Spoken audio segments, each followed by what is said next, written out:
The story is told in France that there was a Chabad, a guy lived in France, and he either he opened up a business or wherever. Anyway, he rented a truck.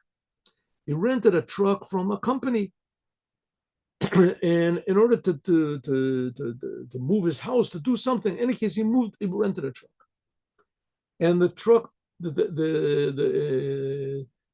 truck the brakes failed on the truck, and the truck smashed into a guard railing on a bridge. Luckily, he didn't fall into the water on a bridge, and the truck was sort of hanging over. Right, it broke through. It didn't go all the way through. It just broke through the bridge, and there was pictures in all the papers about how miraculously the truck did not go through. But the city, I guess this was in France, they sued him because he broke the bridge and it would cost a lot of money to fix. So he in turn sued the company that he rented the van from, claiming that the company, it was their fault, that they were supposed to have checked the truck beforehand and made sure that the brakes were okay. So the court, that it came to trial. The case came to trial. The truck company, he had some really good lawyers. And this Chabad guy, he only had himself. He didn't have any good lawyers. He thought it would be pretty simple. And of course, the truck company, they had proof that they had indeed checked the brakes and that the brakes worked, that everything was okay. And it was just a fluke of nature, whatever it was. But however it was, that because this Chabad fellow, he owned the truck and he was in control of the truck. So for sure, the company was not to blame. And even though he didn't do it intentionally, it wasn't, criminal. But on the other hand, it was his truck, so he would. Anyways, it wasn't looking good for this Chabad guy. It wasn't looking good for him, and he was standing to lose a lot of money. It was a bridge, it was a major feature. Who knows how much it would cost him? So somewhere nearing the end of the trial, the owner of the company said to the I don't know if he was the defendant or it was in any case, he said to the Chabad guy, he said, "1 second, you mentioned something about Chabad. Are you Chabad? Are you connected to the Rebbe of Chabad, Rabbi Schneerson?" So he said, "Yeah, he's the head of the Chabad movement." So he said, "Your Honor, I would like to plead guilty, and I'll pay for everything. I'll pay. We stop the trial. I'll pay all the damages." I don't know if he said I'll plead guilty. I don't think he said, but I'm willing to pay all the damages. I accept responsibility. I'll pay all the damages, even though I'm not guilty right now. Even though I'm not guilty, we checked it 100%, and the brakes were okay, and it was some sort of a fluke. But I'll pay the whole thing. So the judge said, "Okay, you want to pay? You want to pay? It's going to be very expensive, $100,000 or $10,000. I'll pay the whole thing." So afterwards, he went to the Chabad fellow and he said, "You want to know why I agreed? When I heard your Chabad, I said, I'll tell you."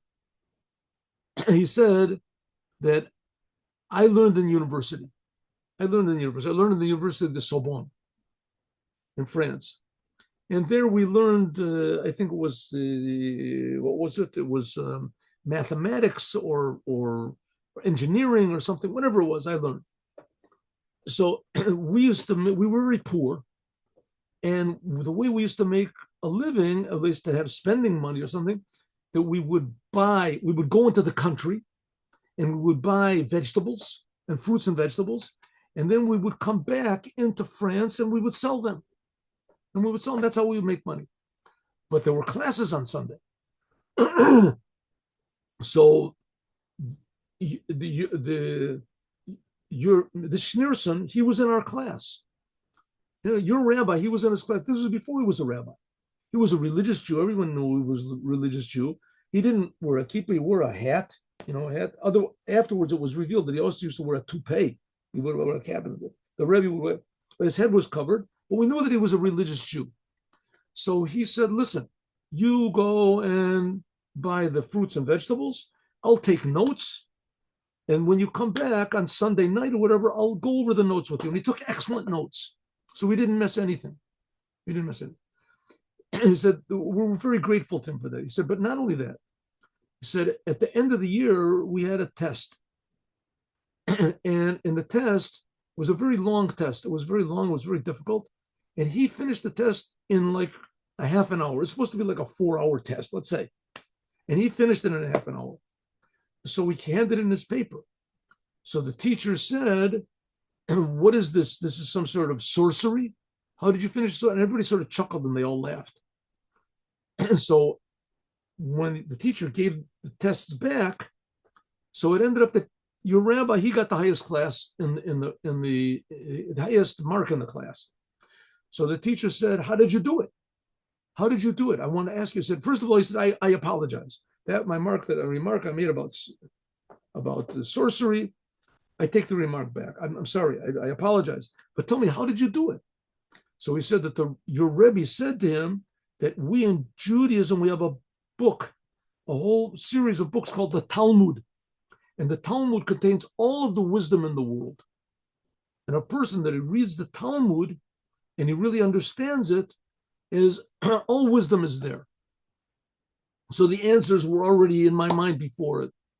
So that impressed us tremendously, very tremendously. He said, therefore, I realized such a good man. And if you're a follower of him, of this man, and we owe him so much because he was kind enough to go over the teachings of Sunday for us. So therefore, I decided that, you also have a point. You really weren't negligent in what you did. Why should you have to pay? And I have a lot of money, so I'll pay. True story, happy story with a happy ending.